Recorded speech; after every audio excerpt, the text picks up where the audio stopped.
السلام علیکم ورحمۃ اللہ وبرکاتہ۔ الحمد للہ وکفا والصلاة والسلام علی عبادہ الذین اصطفیٰ، اما بعد۔ وقال النبی صلی اللہ علیہ وسلم: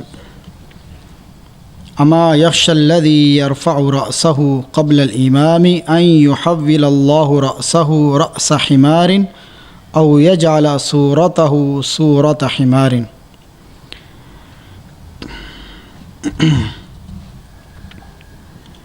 حاضر محترم عزیز دوستو، ساتھیوں اور محترم بزرگوں، آج کا جو ہمارا موضوع ہے وہ امامت کے حوالے سے۔ پچھلا ہم نے موضوع جو کل پڑھا تھا وہ صف بندی کے حوالے سے تھا، اور آج کا جو موضوع ہے وہ امامت کے حوالے سے، کیونکہ ہمارا نماز کا موضوع چل رہا ہے۔ اس نماز کے اندر پہ مختلف جو موضوعات ہیں تو اس میں امامت ایک بہت اہم موضوع ہے۔ تو اس حوالے سے جو حدیث ہے، حضرت ابو ہریرہ رضی اللہ تعالیٰ عنہ اس حدیث کے راوی ہیں، بخاری مسلم کی متفق علیہ روایت ہے، بیان کرتے ہیں کہ اللہ کے رسول صلی اللہ علیہ وسلم نے ارشاد فرمایا، حدیث کا مفہوم معنی کہ کیا وہ شخص ڈرتا نہیں جو اپنا اما یخشى الذی یرفع رأسہ قبل الامام، کیا وہ شخص ڈرتا نہیں جو اپنا سر امام سے پہلے اٹھا لیتا ہے۔ یعنی امام اس لیے بنایا جاتا ہے کہ اس کی اقتداء کی جائے، اس کی اتباع کی جائے، اس کو فالو کیا جائے۔ تو اس شخص کے لیے یہ سخت الفاظ، کلمات اور وعید اللہ کے رسول صلی اللہ علیہ وسلم فرما رہے ہیں۔ ارشاد فرمایا کہ کیا وہ شخص ڈرتا نہیں جو اپنا سر امام سے پہلے اٹھا لیتا۔ ابھی امام نے سر نہیں اٹھایا، رکوع میں ہے یا سجدے میں ہے، اللہ اکبر نہیں کہا، اور اس سے پہلے امام مقتدی نے اٹھا لیا، کیا وہ شخص ڈرتا نہیں؟ کس بات سے ڈرتا نہیں؟ آگے اس کا یعنی کس چیز سے اسے ڈرنا چاہیے؟ ان یحول اللہ رأسہ، کہ اللہ تعالیٰ اس کے سر کو بدل دے رأس حمار، گدھے کے سر میں۔ بہت سخت وعید ہے یہ، کہ اللہ تعالیٰ اس کے سر کو بدل دے گدھے کے سر سے، او یجعل صورتہ صورت حمار، یا اس کی شکل کو گدھے کی شکل بنا دے، یا اس کے سر کو بدل دے گدھے کے سر سے، یا اس کی شکل کو گدھے کی شکل بنا دے۔ بہت سخت یہ وعید ہے ان لوگوں کے لیے جو نماز میں امام سے سبقت کرتے ہیں، حالانکہ اس سبقت کا کوئی فائدہ تو نہیں ہے، سلام تو اسی وقت پھیرنا ہے، نماز تو اسی وقت مکمل ہونی جب امام نے سلام پھیرنا ہے۔ کیا امام سے پہلے وہ نماز مکمل کر کے نکل سکتا ہے؟ ہرگز نہیں۔ تو ایسی سبقت کا یا ایسی جلدی کا کیا فائدہ؟ عموماً بچے ایسے کرتے ہیں، لیکن بعض ایسے لوگوں کو بھی دیکھا گیا ہے کہ وہ لوگ بھی بہت مستعجل ہوتے ہیں، عجلت میں۔ ابھی امام اس کے زبان سے اللہ اکبر پورا ادا نہیں ہوتا، وہ پہلے کھڑے ہو جاتے ہیں۔ حالانکہ آگے آپ دیکھیں گے کہ صحابہ کرام کا کیا اسوہ تھا اور ان کا کیا طرز عمل تھا، کہ اللہ کے رسول صلی اللہ علیہ وسلم جس نماز کے رکن کو ادا کرتے اس کے لیے پہلے آپ صلی اللہ علیہ وسلم اس کو مکمل کرتے، بعد میں صحابہ کرام۔ مثال کے طور پہ سمیع اللہ لمن حمیدہ، آپ صلی اللہ علیہ وسلم رکوع سے کھڑے ہو جاتے، اس کے بعد صحابہ کرام کھڑے ہوتے۔ آپ صلی اللہ علیہ وسلم اللہ اکبر کہہ کے سجدے میں جاتے، جب سجدے میں چلے جاتے تب صحابہ کرام سجدے میں جاتے۔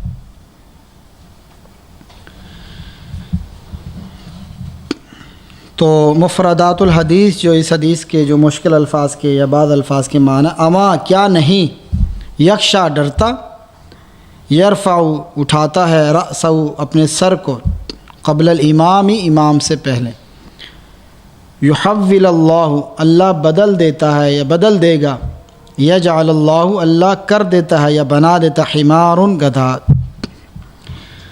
تو اس حدیث کے معنی اور مفردات کے بعد جو اس کا مفہوم ہے، جو اس کا خلاصہ ہے، کہ امام اس لیے بنایا جاتا ہے کہ اس کی اقتداء کی جائے، اس کی اتباع کی جائے، اس کو فالو کیا جائے، اس کے پیچھے چلا جائے۔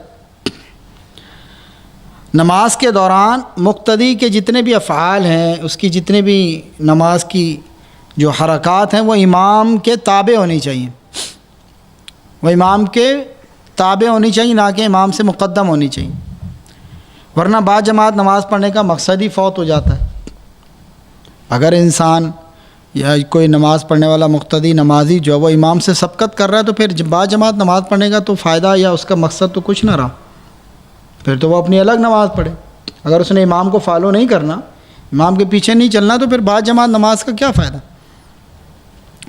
یہ با جماعت نماز اور اس میں ایک امام کا تقرر اور اس نماز کا، اس جماعت کا، اس امام کو فالو کرنا، یہ دراصل ایک دین اسلام کا وہ نماز کے ذریعے وہ اہم مقصد ہے کہ امت کی تربیت کی جائے، جماعتی انداز کے اندر اس کی تربیت کی جائے، کہ جو امت کی بقا ہے، جو امت کی مضبوطی ہے، جو امت کا اتحاد ہے، جو امت کا اتفاق ہے، وہ جماعت کے ساتھ مل کر رہنے میں۔ اسی لیے اللہ کے رسول ہم کی بعض احادیث ملتی ہیں کہ علیکم بالجماع، جماعت کو لازم پکڑو، یعنی مسلمانوں کے گروہ کو، مسلمانوں کی اجتماعیت کو، مسلمانوں کی جتھا بندی کو تم پکڑو۔ یہ نہیں کہ تم اپنی الگ 1.5 اینٹ کی مسجد بنا کے الگ رہو، یعنی اسلام اجتماعیت کا دین ہے، اسلام اجتماعیت کی تعلیم دیتا ہے۔ اب آپ حج کو دیکھ لیں، آپ نماز کو دیکھ لیں، اسلام کی عبادات جو ہے اس کے اندر یعنی یہ درس دیا گیا ہے، یہ تعلیم دی گئی ہے کہ مسلمانوں اجتماعیت کو پکڑو، اجتماعیت کو اختیار کرو، اور پھر اس اجتماعیت کو کسی کے تابع، ایک امیر، ایک حاکم، ایک سربراہ، اس کے تابع اس اجتماعیت کو ہونا چاہیے۔ اس میں بھی اجتماعیت میں یہ نہیں کہ لوگ تو جمع ہو گئے، لوگوں کا گروہ تو جمع ہو گیا ہے، لیکن وہ گروہ بے لگام ہے، بے مہار ہے، اپنی مرضی کر رہا ہے، اس میں کسی کی کوئی رائے ہے، کسی کا کوئی ایکشن ہے، کسی کا کوئی عمل، اپنی مرضی سے، کسی کا رخ مشرق کی طرف ہے تو کسی کا مغرب، نہیں، ایسا نہیں۔ وہ اجتماعیت وہ بے مہار نہ ہو، بے لگام نہ ہو، وہ جانوروں کا ایک ریوڑ نہ ہو جس میں کسی کا منہ کس طرف، کسی کا منہ کس طرف ہو، بلکہ وہ ایک امام کے، ایک لیڈر کے، ایک سربراہ کے، ایک حاکم کے، ایک امیر کے ماتحت، جیسا وہ کہے ویسے اس کے حکم کو فالو کریں۔ اس کے اندر مسلمانوں کے اس اتحاد میں، اتفاق میں، اس اجتماعیت میں مضبوطی ہے، اس میں قوت ہے، اس میں مسلمانوں کا غلبہ ہے، اس میں مسلمانوں کا جو ہے وہ رعب ہے کافروں کے اوپر یا دوسری اقوام کے اوپر۔ آج ہم لوگ کیوں کمزور ہیں؟ آج مسلمان دنیا میں کیوں ذلیل و خوار ہیں؟ 60 سے زیادہ تو ہم ملکوں میں تقسیم ہوئے ہیں، 60 سے زیادہ ملکوں میں ہم تقسیم ہوئے ہیں۔ جب مسلمانوں کی ایک مملکت ہوتی تھی، ایک خلافت ہوتی، ایک حکومت ہوتی، اس کا ایک رعب، ایک دبدبہ ہوتا تھا۔ مسلمانوں کا امیر کوئی حکم دیتا تھا اور کفر کے ایوانوں پہ زلزلہ طاری ہو جاتا تھا۔ لیکن آج اس لیے کہ امت جو ہے، امت مسلمہ، وہ تفرقے میں، فرقوں میں، گروہوں میں، قوموں میں، ملکوں میں، حدود میں تقسیم ہو گئی۔ اللہ اکبر۔ تو اسی لیے جو حدیث، مذکورہ حدیث ہے، اس میں ایسے مقتدی کے لیے سخت وعید آئی ہے جو امام کی صحیح معنوں میں اقتداء نہیں کرتا، اور اس جرم کی پاداش میں ہو سکتا کہ اللہ تعالیٰ اس کی خوبصورت شکل کو بری شکل میں بدل دے۔ اور حضرت ابو ہریرہ رضی اللہ تعالیٰ عنہ سے ایک اور حدیث مروی ہے اسی موضوع میں کہ جو شخص امام سے پہلے رکوع سجدے میں سر نیچے کرتا یا اٹھاتا ہے، رکوع یا سجدے میں پہلے جاتا ہے یا پہلے اٹھتا ہے، فرمایا کہ اس کی پیشانی شیطان کے ہاتھ میں ہوتی ہے۔ یہ بھی ایک بڑی سخت وعید ہے، یعنی وہ شیطان کے تابع، شیطان کے گرفت میں، شیطان کے کنٹرول میں، شیطان کے آرڈر میں، شیطان کے پیچھے چلنے والا ہے۔ جو بندہ امام کی خلاف ورزی کرتا ہے، امام سے مقدم اور سبقت لے جانے کی کوشش کرتا ہے، رکوع سجود میں اس سے پہلے جاتا ہے یا اس سے پہلے اٹھتا ہے، ایسا شخص شیطان کی گرفت میں، اس کی پیشانی شیطان کے ہاتھ میں۔ پیشانی شیطان کے ہاتھ میں ہوتی ہے، اس سے کیا مراد ہے کہ وہ شیطان کے کنٹرول میں، رحمان کے کنٹرول میں نہیں بلکہ شیطان کے کنٹرول میں۔ اس نے اپنا اختیار شیطان کو دے دیا، اپنی مہار شیطان کے ہاتھ میں دے دی، تو پھر وہ شیطانی حرکات، افعال اور اعمال کرے گا، پھر وہ نیکی، تقوی اور خیر کے قریب نہیں بلکہ شر کے پاس جائے گا۔ تو اس سے جو احکام اس حدیث سے جو مستنبط ہوتے ہیں، ثابت ہوتے ہیں، استخراج ہوتے ہیں، جو اس سے مسائل اخذ ہوتے ہیں، وہ یہ سب سے پہلی چیز کہ نماز میں امام سے پہلے مقتدی کا سر اٹھانا ناجائز ہے۔ یہ کسی مقتدی کے لیے جائز نہیں کہ نماز کے اندر امام سے پہلے حرکت کرے، سر اٹھائے۔ اسی طریقے سے نماز با جماعت کے دوران مقتدی کی تمام حرکات امام کے تابع ہونی چاہیے۔ کوئی بھی حرکت ہے، نماز کا کوئی بھی عمل ہے، اس میں وہ امام کے تابع ہو، امام سے پہلے نہ ہو۔ اور مقتدی کا امام کے تابع ہونا یہ واجبات میں سے ہے۔ جب مقتدی یہ جانتا ہے کہ میں امام سے پہلے نماز سے فارغ نہیں ہو سکتا، تو پھر امام سے پہلے رکوع سجود میں جانا یا سر اٹھانا حماقت ہے۔ اسی لیے اس روایت میں گدھے کا نام لیا گیا، کیونکہ جانوروں میں حماقت کے اعتبار سے معروف ہے۔ ایک واقعہ بھی آتا ہے، اس کی سند کا یا اس کی صحت کا مجھے کنفرم نہیں ہے، لیکن ایک واقعہ آتا ہے اسلاف میں سے کسی کا، یہ واقعہ قصہ نقل کیا جاتا ہے کہ ایک عالم تھے، وہ اپنے شاگردوں کو پڑھایا کرتے تھے اور درمیان میں پردہ ہوتا تھا۔ تو شاگرد حیران ہوتے تھے کہ استاد محترم جو ہے وہ پردے کے پیچھے سے کیوں پڑھا رہے۔ اس صحت کا مجھے علم نہیں، لیکن ایک واقعہ یہ مشہور ہے، کوئی حدیث تو ہے نہیں اس لیے آپ کو بیان کیے دیتے ہیں۔ ایک واقعہ ہے عام، سلف میں سے یہ نقل کیا گیا۔ تو شاگردوں نے پوچھا، حیرت کی کہ آپ پردے میں پڑھا رہے ہیں؟ تو کہتے ہیں کہ وہ استاد جو تھے یا وہ عالم جو تھے، پھر انہوں نے اپنا واقعہ بیان کیا کہ میں نے ایک دفعہ اس حدیث کا تجربہ کیا، امام سے پہلے میں نے سر اٹھا کے دیکھ لیا، تو اللہ تعالیٰ نے میرے چہرے کو بگاڑ دیا یا گدھے کی طرح بنا دیا، اس لیے میں اپنا چہرے کو لوگوں کے سامنے نہیں کرتا یا دکھاتا نہیں۔ تو بہرحال اس چیز سے اللہ تعالیٰ، اللہ المستعان، پرہیز کرنا چاہیے، بچنا چاہیے۔ اللہ کے کسی حکم کو، اللہ کے رسول کے کسی حکم کو، اس کو چیلنج کرنا، اس کا تجربہ کرنا، اس کو جانچنا، اس کا امتحان لینا، اس سے بچنا چاہیے۔ اللہ تعالیٰ ہمیں اس سے محفوظ فرمائے۔ اللہ کے رسول صلی اللہ علیہ وسلم کا جو فرمان ہے، سمعنا و اطعنا، ہم نے سن لیا اور ہم اس کی اطاعت کرتے ہیں، اس میں کوئی شک شبہ، کوئی جانچ، کوئی پڑتال، کوئی تجربہ ہرگز نہیں۔ اللہ کے لیے کیا مشکل ہے؟ آخر یہ جو حدیث ہے، اس کو اگر اس کے ظاہری معنی پر لیا جائے کہ اللہ تعالیٰ اس کے چہرے کو بگاڑ دے گا، اس کے سر کو گدھے کے سر میں تبدیل کر دے یا اس کی شکل کو گدھے کی شکل بنا دے، اللہ کے لیے کیا مشکل؟ اللہ نے تو پوری قوم و بنی اسرائیل کی، جنہوں نے جو ہے وہ اصحاب السبت، جن کو منع کیا گیا تھا ہفتے والے ہیں، اور انہوں نے ہیلا کیا، اللہ نے کیا ان کا انجام کیا؟ سورہ جو ہے بقرہ میں شروع میں ان کا ذکر فرمایا کہ بندروں اور خنزیروں میں ان کو بدل دیا، ان کے چہروں کو بگاڑ دیا اللہ نے۔ قرآن کہتا ہے اللہ کے لیے کیا مشکل ہے؟ اس لیے اس سے جو ہے وہ ڈرنا چاہیے اور بچنا چاہیے۔ جو اللہ اور اس کے رسول کی تعلیمات ہیں، اس کو جتنی حد تک انسان کی حیثیت ہو، اس کو فالو کرنے کی کوشش کرنی چاہیے، بجائے اس کے کہ اس کو چیلنج کرنا، اس میں شک شبہ کرنا، اس کا امتحان لینا، اس کا تجربہ کرنا۔ اللہ المستعان، اللہ تعالیٰ اس سے محفوظ رکھے۔ اگلی حدیث ہے، عن ابی ہریرہ رضی اللہ تعالی عنہ عن النبی صلی اللہ علیہ وسلم قال انما جعل الامام لیتم به فلا تختلفوا علیہ فاذا کبر فکبروا واذا رکع فارکعوا واذا قال سمع اللہ لمن حمدہ فقولوا ربنا لک الحمد واذا سجد فاسجدوا واذا صلی جالسا فصلوا جلوسا اجمعون۔ رواہ مسلم۔ امام بخاری بھی اس کو لے کر آئے کتاب الاذان والجماع، اور امام مسلم بھی کتاب الصلاۃ کے اندر۔ تو حدیث کا مفہوم یہ ہے کہ حضرت ابو ہریرہ رضی اللہ تعالیٰ عنہ اس حدیث کے راوی بیان کرتے ہیں کہ اللہ کے رسول صلی اللہ علیہ وسلم نے ارشاد فرمایا، بلا شبہ امام اس لیے بنایا جاتا ہے تاکہ اس کی اقتداء کی جائے۔ امام اس لیے بنایا جاتا ہے، انما جعل الامام لیتم به، امام کو بنایا اس لیے جاتا ہے تاکہ اس کی اقتداء کی جائے۔ اگر اس کی اقتداء نہیں کرنی تو پھر امام کا کیا فائدہ؟ تم اس کی فلا تختلف علیہ، اس کی مخالفت نہ کرو، امام کی خلاف ورزی، اس کی مخالفت نہ کرو۔ جب وہ اللہ اکبر کہے تم بھی اللہ اکبر کہو، جب وہ وَإِذَا رَكَعَ فَارْكَعُوا، جب وہ رکوع کرے تو تم بھی رکوع کرو، جب وہ کہے سمیع اللہ لمن حمیدہ تو اس وقت تم کہو فقولوا ربنا لک الحمد، تو تم ربنا لک الحمد کہو، اور جب وہ سجدہ کرے تو تم بھی سجدہ کرو، جب وہ بیٹھ کر نماز پڑھے وَإِذَا صَلَّى جَالِسًا، فصلوا جلوسا اجمعون، تو تم سب بھی بیٹھ کے نماز پڑھو. یعنی امام کی پیروی، امام کی اقتداء، امام کی اتباع اس حد تک ہے کہ اگر کسی عذر کی وجہ سے امام بیٹھ کے نماز پڑھ رہا ہے تو مقتدیوں کو بھی چاہیے وہ بھی اس کے پیچھے بیٹھ کے نماز پڑھے.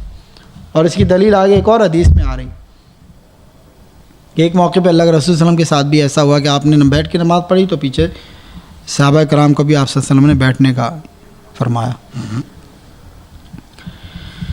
انما بے شک جعل الامام، بنایا گیا امام لیتم بھی، تاکہ اس کی اقتداء کی جائے. فلا تختلفوا علیہ، اس کی مخالفت نہ کرو. یہ حدیث کے الفاظ کی جو معنی ہے، اذا کبر، جب وہ اللہ اکبر کہے، کبروا، اللہ اکبر کہو. اذا رکع، جب وہ رکوع کرے. اذا صلی جالسا، جب وہ بیٹھ کے نماز پڑھے. اجمعون، تم سب سارے کے سارے. حدیث کا جو مفہوم ہے، امام کی اقتداء واجبات میں سے ہے، لازمی امور میں سے ہے. امام کو مقرر ہی اس لیے کیا جاتا ہے تاکہ اس کی اقتداء کی جائے. رکوع، سجود، قیام میں مقتدی امام کی اتباع کرے گا. رکوع ہے، سجود ہے، قیام ہے، جتنے بھی نماز کے افعال اور اعمال ہیں، نماز کے ارکان ہیں، نماز کی جتنی بھی چیزیں، اس میں مقتدی امام کی اتباع کرے گا. البتہ جب امام سمیع اللہ لمن حمیدہ کہے تو مقتدی ربنا لک الحمد کہے.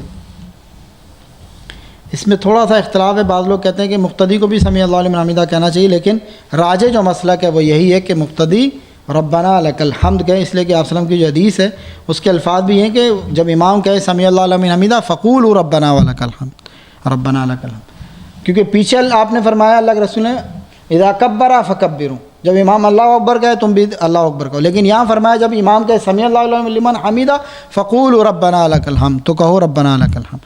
تو راجح مسلک یہی ہے کہ مقتدی کو ربنا لک الحمد کہنا چاہیے. اور اس سے جو احکام ثابت ہوتے ہیں، جو احکام مسائل، وہ یہ کہ امام کی اقتداء ہر مقتدی کے لیے واجب ہے، امام کی مخالفت حرام ہے. جب امام سمیع اللہ لمن حمیدہ کہے تو مقتدی ربنا لک الحمد کہے. اور متابعت میں، اتباع میں افضل طریقہ یہ کہ مقتدی کے تمام اعمال امام کے اعمال کے بعد متصلاً واقع ہوں. اس کا کیا مطلب ہے؟ نہ امام سے پہلے ہو، نہ امام کے ساتھ ہو، اور نہ امام کے بعد بہت دیر سے ہو. یہ جو جملہ ہے نا کہ امام کے اعمال کے بعد متصلاً، اس کا مطلب یہ کہ نہ امام سے پہلے ہو، نہ امام کے بالکل ساتھ ہو، اور نہ امام کے کچھ زیادہ دیر کے بعد. امام کے بعد ہونا چاہیے متصلاً. بات سمجھ میں آ رہی؟ امام رکوع سے کھڑا ہو گیا تو آپ بھی کھڑے ہو جائیں. ایسا نہیں کہ وہ رکوع سے کھڑا ہو کے سجدے میں جانے کی تیاری کر رہا اور آپ اس وقت رکوع میں کھڑے ہو رہے ہیں، یا امام سجدے میں چلا گیا اور آپ کھڑے ہوئے. حتیٰ کہ دوسرا وہ سجدے کے لیے، دوسرے سجدے کے لیے وہ یا پہلے سجدے سے اٹھنے والا ہے تب آپ پہلے سجدے میں جا رہے ہیں. بعض لوگ ایسا بھی دیکھا مسجدوں میں، یعنی امام جو عمل کر رہا تھا وہ بڑی دیر سے، امام رکوع میں چلا گیا کھڑے ہوئے ہیں، یا امام سجدے سے اٹھ گیا ابھی بھی سجدے میں پڑے. ایسا ہوتا ہے نا، یہ چیز غلط ہے. نہ امام سے پہلے، نہ امام کے بالکل ساتھ، نہ امام کے بہت دیر بعد، بلکہ متصل بات سمجھ کے. امام جب قیام سے عاجز ہو تو مقتدی بھی بیٹھ کر نماز پڑھیں. امام کی متابعت اور اقتداء کے باعث اس چیز کی دلیل اگلی حدیث عائشہ رضی اللہ تعالیٰ عنہ ہے. اور قائد و امام کی اطاعت معروف میں لازم ہے. یعنی جو آپ کا رہبر ہے، جو آپ کا امیر ہے، جو آپ کا رہنما ہے، جو آپ کا حاکم ہے، جو آپ کا امام ہے، اس کی اتباع نیکی کے کاموں میں، اور اس نیکی کے کاموں میں سب سے جو بہترین چیز ہے، مثال ہے، وہ نماز. یعنی امام، حدیث میں بھی آتا ہے کہ یعنی امام کی پیروی کے بارے میں، اور امیر کی اور حاکم کی پیروی کے بارے میں، کہ اس کی پیروی کرو فرما برداری کے کاموں میں. ہاں جب وہ نافرمانی، اللہ کی نافرمانی کا حکم دے تو اس میں پیروی نہیں کرنی. اس وقت تک اس کی اتباع کرنی ہے، پیروی کرنی ہے جب تک کہ وہ آپ کو اللہ کی نافرمانی کا کوئی کام نہیں کہتا. اس وقت تک امیر کی، حاکم کی، سربراہ کی اتباع اور اس کی اطاعت کرنی ہے. اگلی حدیث عائشہ رضی اللہ تعالیٰ عنہ اس حدیث کی راویہ ہیں، بیان کرتی ہیں کہ اللہ کے رسول صلی اللہ علیہ وسلم نے ارشاد فرمایا، قالت صلی رسول اللہ صلی اللہ علیہ وسلم فی بیتی وهو شاک فصلى جالسا وصلى وراءه قوم قیاما فأشار إليهم أن أجلسوا فلما انصرف قال إنما جعل الإمام ليتم به فإذا ركع فاركعوا وإذا رفع فارفعوا وإذا قال سمع الله لمن حمده فقولوا ربنا ولك الحمد وإذا صلى جالسا فصلوا جلوسا أجمعون۔ حضرت عائشہ رضی اللہ تعالیٰ عنہ سے روایت فرماتی ہیں کہ اللہ کے رسول بیمار تھے، آپ صلی اللہ علیہ وسلم نے بیٹھ کر نماز پڑھی، آپ کے پیچھے لوگ کھڑے ہو کے نماز پڑھنے لگے تو آپ صلی اللہ علیہ وسلم نے انہیں اشارہ کیا کہ بیٹھ جاؤ۔ جب آپ نے سلام پھیرا تو فرمایا کہ بلا شبہ امام اس لیے بنایا جاتا ہے کہ اس کی پیروی کی جائے، جب وہ رکوع کرے تم بھی رکوع کرو، جب وہ سر اٹھائے تو تم بھی سر اٹھاؤ، اور جب وہ سمیع اللہ لمن حمیدہ کہے تو تم ربنا ولک الحمد کہو، اور جب وہ بیٹھ کر نماز پڑھے تو تم سب بھی بیٹھ کر نماز پڑھو۔ وَإِذَا صَلَّى جَالِسًا فَصَلُّوا جُلُوسًا أَجْمَعُونَ فَصَلُّوا جُلُوسًا أَجْمَعُونَ، جب وہ بیٹھ کے نماز پڑھے کسی عذر کی وجہ سے، جیسے یہاں بیان ہوا کہ اللہ کے رسول صلی اللہ علیہ وسلم بیمار تھے تو آپ نے بیٹھ کے نماز پڑھی، تو پھر مقتدیوں کو بھی بیٹھ کے نماز۔ تو اس حدیث میں مذکورہ احکامات سے یہ بات واضح ہوتی ہے کہ امام بنانے میں حکمت یہی کہ مسلمانوں کو ایک امیر، ایک امام، ایک قائد کی اطاعت کا خوگر، ان کا عادی بنایا جائے تاکہ امت میں اجتماعیت پیدا ہو۔ اس میں امت کی سربلندی، سرفرازی کا راز پوشیدہ ہے۔ امام کی اقتداء میں 5 وقت نماز پڑھنے سے ایک نظام کا پابند رہنے کی تربیت ملتی ہے۔ جو قوم ایک رہنما کی اطاعت کو اپنا شعار بنا لیتی ہے، دنیا میں قیادت، سیادت اور سربراہی اس کا مقدر بن جاتی ہے۔ اور اس حدیث کے جو احکام ہیں، نماز کے دوران مقتدی اپنے امام کے تابع رہنا واجب ہے، اس سے مسابقت ممنوع ہے۔ نماز کے دوران مقتدی کے لیے اپنے امام کی مخالفت ممنوع ہے، اس سے نماز باطل ہو جاتی ہے۔ یعنی اگر کوئی بندہ نماز کے دوران امام کی مخالفت کرتا ہے تو پھر اس کی نماز درست نہیں ہوتی بلکہ نماز باطل ہو جاتی ہے۔ اور امام کی مطابقت میں افضل طریقہ یہ ہے کہ جب امام نماز کے دوران کوئی بھی عمل کرے تو مقتدی اس کے فوراً بعد وہ عمل کرے، نہ امام سے پہلے، نہ برابر، اور نہ ہی زیادہ دیر کے بعد۔ یہ وہی بات جو میں نے پہلے عرض کی۔ اور امام اگر کسی معذوری کی بنا پر بیٹھ کر نماز پڑھائے تو تمام مقتدی بھی قیام پر قادر ہونے کے باوجود بیٹھ کر نماز پڑھیں، اور امام جب رکوع سے اٹھتے ہوئے سمیع اللہ لمن حمیدہ کہے تو مقتدی ربنا ولک الحمد کہے، اور بوقت ضرورت نماز میں اشارہ کرنا جائز ہے، جیسا کہ آپ صلی اللہ علیہ وسلم نے یہاں پر اشارہ فرمایا۔ اور وہ کل بھی ہم نے جو حدیث پڑھی تھی اس میں آپ نے وہ جو صحابی رسول عبداللہ بن عباس ان کو پکڑ کے اپنے دائیں طرف کھڑا کیا، تو نماز کے دوران کوئی حرکت جو ضرورتاً ہو وہ کی جا سکتی ہے۔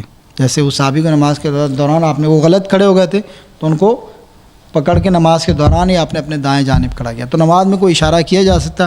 بعض لوگ اس کے بارے میں جو ہے وہ سخت موقف رکھتے ہیں، تو ایسا کوئی نہیں ہے۔ اگر کوئی ضرورت ہے تو اس میں کوئی اشارہ کرنا یا کوئی حرکت کرنا جائز ہے، ضرورتاً، عادتاً نہیں بلکہ ضرورتاً۔ بعض لوگ عادتاً خامخواہ کی حرکات کرتے رہتے ہیں نماز میں، تو وہ بھی درست نہیں ہے۔ جیسے بعض لوگ مستقل داڑھی کو ٹھیک کر رہے ہیں، بعض لوگ اپنے رومال کو ٹھیک کر رہے ہیں، بعض اپنے کپڑوں کو ٹھیک کر رہے ہیں، تو ایسی حرکات بھی ٹھیک نہیں ہے جو عادت بنا لی جائیں۔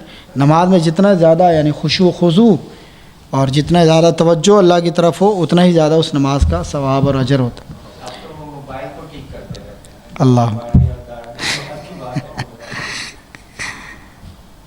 نہیں ہے کہ موبائل کو سائلنٹ کر لیں، اگر خدا نہ خواستہ کبھی بندہ بھول جاتا ہے تو موبائل، اچھا یہ بھی ایک چیز ہے، میں نے جیسا عرض کیا نا کہ بعض لوگ نماز میں حرکات اس کی بڑی شدت سے مخالفت کرتے ہیں۔ ٹھیک ہے، بلا ضرورت کوئی حرکت نہ کریں، خامخواہ کی حرکات نماز کے خشوع و خضوع کو خراب کرتی ہیں، اس کے اجر کو کم کرتی ہیں۔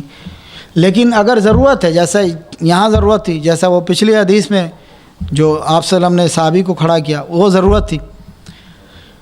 اب بعض لوگوں کو دیکھا گیا کہ نماز میں موبائل سائلنٹ نہیں کرتے، اور پھر جب بج رہا ہے تو بجے جا رہا ہے۔ اب کیا کرتے ہیں اس کو بند نہیں کرتے، خاص طور پہ ہمارے انڈیا پاکستان کے لوگ بند نہیں کرتے۔ ان کے نزدیک کیا ہے جی، نماز میں کوئی حرکت کرنا ممنوع ہے، اگر ہم نے کوئی حرکت کی تو ہماری نماز خراب ہو جائے گی، اور جو اتنے لوگوں کی پوری جماعت خراب ہو رہی ہے، ان کی نماز خراب ہو رہی ہے، اس کی پرواہ نہیں۔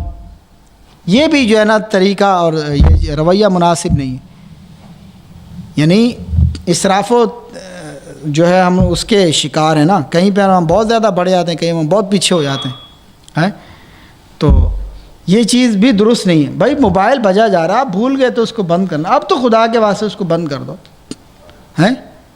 جیسا آپ نے کہا نا کہ بعض لوگ تو موبائل ہی کھول کے سیٹ کر رہے ہوتے ہیں، یہ بھی اسراف ہے۔ نماز ہے اور اس کے دوران موبائل کو سیٹنگ کر رہے ہیں، یہ بھی حد سے گزر جانا۔ اور ایک یہ ہے کہ موبائل بجے جا رہا ہے، پوری جماعت مسجد کے اندر بجے جا رہا ہے، میوزک لگا ہوا اس میں، ہیں نہیں بند کر رہے ہیں اس کو کہ کہیں نماز ہماری خراب نہ ہو جائے، اور جو اتنے لوگوں کی نماز خراب ہو رہی ہے اسی کی پرواہ نہیں۔ یہ بھی اکثر ہم نے اپنے پاکستان انڈیا کے لوگوں میں دیکھا، حتیٰ کہ ایک دو دفعہ امام نے کہا، توجہ دلائی، ہم سے بھی کہا یار ان کو ترجمہ کر کے بتاؤ کہ بھائی اگر بھول ہی گئے، پہلی بات ہے کہ موبائل جو ہے وہ سائلنٹ ہونا چاہیے، نماز کے دوران آتے ہوئے آپ کا موبائل سائلنٹ ہونا چاہیے۔ آپ اللہ سے تعلق جوڑ لیا، اللہ سے رشتہ آپ کا، وہ آپ اللہ سے سرگوشی کر رہے ہیں، اللہ سے بات چیت کر رہے ہیں، اللہ کی عبادت کر رہے ہیں، اللہ کے دربار میں کھڑے، اور موبائل آپ نے آن رکھا ہوا ہے۔ دنیا سے بھی تعلق اور اللہ سے بھی تعلق ہے۔ وہ جیسے کس کا شعر ہے، غالب کا شاید، ہم نے دن کو مسجد میں رہے رات کو میں خانے میں، ہم نے مسجد سے بگاڑی ہے نا، اس طرح کر کے شعر ہے کہ یعنی ہم نے اسلام سے بھی تعلق رکھا ہوا ہے، اور شاید دقیقہ بس 5 دقیقہ انشاءاللہ۔ بہرحال وہ اس وقت میرے ذہن میں نہیں۔ اس کا دوسرا مصرع یہ کہ دن کو مسجد میں رہے رات کو میں خانے میں، یعنی اسلام بھی ہم نے رکھا ہوا ہے اور ہم نے باقی چیزیں بھی رکھی ہوئی ہیں۔ تو جو لوگ موبائل آف نہیں کرتے، یعنی دنیا سے بھی تعلق انہوں نے رکھا ہوا ہے نماز کے دوران، اور اللہ سے بھی تعلق بنایا ہوا، تو یہ درست نہیں۔ پہلی بات تو یہ کہ نماز سے پہلے اس کو آف کر دیں، سائلنٹ کر دیں، اور اگر بھول گئے تو انسان ہے بھول جاتا ہے، نماز میں بچ جائے تو اس کو نکال کے بند کر دیں۔ یہ نہ سوچیں کہ پھر بند کریں گے تو نماز خراب ہوگی، ہاتھ سے ہی بند کر دیں، نکال کے یا جیسے بھی بند کر دیں۔ تو یہ دونوں طریقے درست نہیں کہ یا تو نماز کے دوران موبائل کو دیکھ رہے ہیں یا نماز کے دوران موبائل کو چھوڑا ہوا ہے اور بجے جا رہا ہے۔ یہ دونوں طریقے، دونوں چیزیں درست نہیں۔ میں نے جیسے آپ کو کہا نا کہ ہم لوگ افراط و تفریط کا شکار ہیں، کہیں پہ بہت زیادہ زیادتی اور کہیں پہ بہت زیادہ کمی۔ معتدل میانہ روی، اسلام میانہ روی کا دین ہے۔ خیر الامور اوسطھا، اسلام میں بہترین کام کون سے ہیں؟ جو میانہ رو ہیں، درمیانے ہیں۔ حدیث اگلی، عن عبداللہ بن یزید الخطمی الانصاری رضی اللہ تعالیٰ عنہ قال حدثنی البراء بن عازب وهو غیر کذوب قال كان رسول اللہ صلی اللہ علیہ وسلم اذا قال سمع اللہ لمن حمدہ لم يحن احد منها ظهره حتى يقع رسول اللہ صلی اللہ علیہ وسلم ساجدا ثم نقع سجودا بعده۔ عبداللہ بن یزید خطمی انصاری رضی اللہ تعالیٰ عنہ سے روایت فرماتے ہیں کہ مجھے جو ہے برا بن عازب نے حدیث بیان کی اور وہ کبھی جھوٹ نہیں بولتے۔ فرمایا جب رسول اللہ صلی اللہ علیہ وسلم سمیع اللہ لمن حمیدہ کہتے تو ہم میں سے کوئی بھی اپنی پیٹھ کو نہ جھکاتا یہاں تک کہ اللہ کے رسول سجدے میں چلے جاتے، پھر ہم آپ کے بعد سجدے میں جاتے۔ یعنی اس حدیث کا مفہوم یہ ہے کہ اللہ کے رسول، صحابہ کرام نماز کے دوران نبی کریم صلی اللہ علیہ وسلم کی مکمل مطابقت کیا کرتے تھے۔ جب آپ رکوع سے سر اٹھاتے سمیع اللہ لمن حمیدہ کہتے، صحابہ کرام اس کے بعد رکوع سے سر اٹھاتے، اور پھر جب آپ صلی اللہ اکبر کہتے ہوئے سجدے کے لیے چلے جاتے تو اللہ کے رسول سجدے میں جاتے، پھر اس کے بعد صحابہ کرام، جیسے انہوں نے کہا کوئی بھی اپنی پیٹھ کو نہ جھکاتا یہاں تک کہ اللہ کے رسول۔ ہوتا کیا، بعض لوگوں کو دیکھا گیا، ابھی امام نے سمیع اللہ لمن حمیدہ کہا رکوع میں، رکوع سے اٹھ گئے، رکوع سے کھڑے ہو گئے، امام رکوع سے کھڑا گیا، سمیع اللہ لمن حمیدہ کہا، ابھی امام سجدے میں نہیں جاتا، پہلے ہی تیاری باندھ لیتے ہیں، پہلے ہی جھکنے لگتے ہیں سجدے میں جانے کے لیے۔ دیکھا آپ نے اس طریقے سے بعض لوگوں کو پہلے سے جھکنا شروع ہو جاتا ہے۔ ہاں، تو یہ غلط طریقہ ہے، درست نہیں۔ صحابی بیان کرتا ہے اللہ کے رسول سجدے میں چلے جاتے اللہ اکبر کہتے ہوئے، تو اس کے بعد صحابہ کرام، تو اس نماز کے دوران صحابہ کرام اللہ کے رسول کی اتباع اس انداز میں کرتے کہ جب آپ صلی اللہ علیہ وسلم ایک عمل کر لیتے تو بعد میں صحابہ کرام وہ عمل دہراتے۔ یہ بات یاد رکھیے، اللہ کے رسول صلی اللہ علیہ وسلم صحابہ کرام کس طرح فالو کرتے، جب آپ صلی اللہ علیہ وسلم ایک عمل کر لیتے تو صحابہ کرام بعد میں وہ عمل دہراتے۔ تو امام کی مطابقت اس انداز میں ہو کہ نہ امام سے پہلے نماز کا کوئی رکن، نہ امام کے ساتھ، اور نہ ہی امام سے دیر کے بعد۔ میرا خیال اب اس بات کو اب اچھی طرح سمجھ گئے۔ اور مقتدی نماز کے دوران افعال و اقوال میں امام کے تابع رہے، مگر جب سمیع اللہ لمن حمیدہ کہے تو اس وقت ربنا ولک الحمد۔ ایک اور حدیث پڑھ کے، وقت ہو گیا ہے، بس ایک حدیث اور پڑھ کے ہم پھر اپنی بات کو سمیٹتے ہیں۔ اذا عن ابی ہریرہ ان رسول اللہ صلی اللہ علیہ وسلم قال اذا امن الامام فامنوا فانه من وافق تامینه تامین الملائکۃ غفر له ما تقدم من ذنبه۔ حضرت ابو ہریرہ رضی اللہ تعالیٰ عنہ سے روایت ہے کہ اللہ رسول صلی اللہ علیہ وسلم نے ارشاد فرمایا جب امام آمین کہے تم بھی آمین کہو، اس لیے کہ جس کی آمین فرشتوں کی آمین سے موافقت کر جاتی ہے اس کے پہلے گناہ معاف کر دیے جاتے ہیں۔ تو سورہ فاتحہ بہترین دعا ہے، خواہ کوئی باجماعت کرے یا انفرادی طور پہ۔ تو اس کے بعد آمین کہنے کا مطلب یہ ہوتا ہے کہ یا اللہ میری اس دعا کو قبول فرما۔ آمین کا مطلب یہ ہے کہ یا اللہ جو دعا کی میں نے اس کو قبول فرما۔ تو فرشتے بھی اس موقع پر نمازیوں کے ساتھ آمین کہتے ہیں۔ تو بندے کی جانب سے یہ ادا اللہ کو اس قدر پسند آتی ہے کہ اللہ تعالیٰ خوش ہو کر اس بندے کے پہلے گناہ معاف کر دیتے ہیں۔ تو امام اور مقتدی دونوں کا آمین شرعاً کہنا شرعاً مستحب عمل ہے، اور فرشتے نمازیوں کی دعا پر آمین کہتے ہیں۔ آمین کہنا صغیرہ گناہوں کی بخشش کا سبب بنتا ہے، البتہ کبیرہ گناہوں کی معافی کے لیے توبہ ضروری ہے، اور یہ بھی ضروری ہے کہ دعا کرتے وقت اور آمین کہتے وقت اللہ تعالیٰ کی طرف کامل توجہ، دل حاضر و غافل نہ ہو۔ انسان اگر خشوع، خضوع، طہارت، لباس اور زبان کی پاکیزگی میں فرشتوں کی مطابقت کرنے کی کوشش کرے تو یہ کیفیت دعا کی قبولیت کا باعث بنتی ہے۔ اور آخری مسئلہ اس سے یہ ثابت ہوتا ہے کہ امام کا جہری آمین کہنا اس حدیث سے معلوم چلتا ہے۔ جو لوگ کہتے ہیں نا کہ آمین نہیں کہنا چاہیے زور سے، تو اس حدیث سے پتہ چلتا ہے کہ امام جہری کہے گا تو پیچھے مقتدیوں کو سنائی دے گا، تو پھر وہ بھی اسی کے ساتھ آمین کہیں گے۔ بات سمجھ میں آ رہی؟ اگر امام آمین زور سے نہ کہے تو مقتدی کو کیا پتہ چلے گا امام نے کس وقت آمین کی؟ تو امام کا جہری آمین کہنا، جو لوگ جہر بالآمین کے خلاف ہیں تو ان کے لیے دلیل حدیث ہے، کیونکہ مقتدی کو امام کی آمین کا تبھی علم ہوگا جب امام اتنی بلند آواز سے کہے جسے مقتدی سن لیں۔ جب مقتدی سنیں گے کہ امام اب آمین کہہ رہا ہے تو وہ بھی اس کے ساتھ پھر آمین کہیں گے۔ تو اس حدیث کا خلاصہ یہ ہے کہ جب امام آمین کہے تم بھی اس کے ساتھ آمین کہو، اور جس کی آمین فرشتوں کی آمین کے ساتھ مل گئی، کیونکہ فرشتے بھی آمین کہتے ہیں، تو ان کی امام فرشتوں اور مقتدیوں کی آمین مل گئی تو اللہ تعالیٰ اس کے گناہ معاف کر دیتے ہیں۔ تو یہ حدیث تھی، حدیث نمبر 76۔ تو اس پر ہم اکتفا کرتے ہیں انشاءاللہ۔ اس کے بعد تو اب یہ اگلے ہفتے انشاءاللہ اس موضوع کو، حدیث کے موضوع کو پڑھیں گے، تو انشاءاللہ اس کو شیخ صاحب بھی کنٹینیو کریں گے۔ اللہ تعالیٰ سے دعا ہے جو کچھ پڑھا گیا اللہ تعالیٰ میں سمجھنے، اس پر عمل کرنے، آگے لوگوں تک پہنچانے کی توفیق عطا فرمائے۔ وآخر دعوانا ان الحمدللہ رب العالمین، والسلام علیکم ورحمۃ اللہ وبرکاتہ۔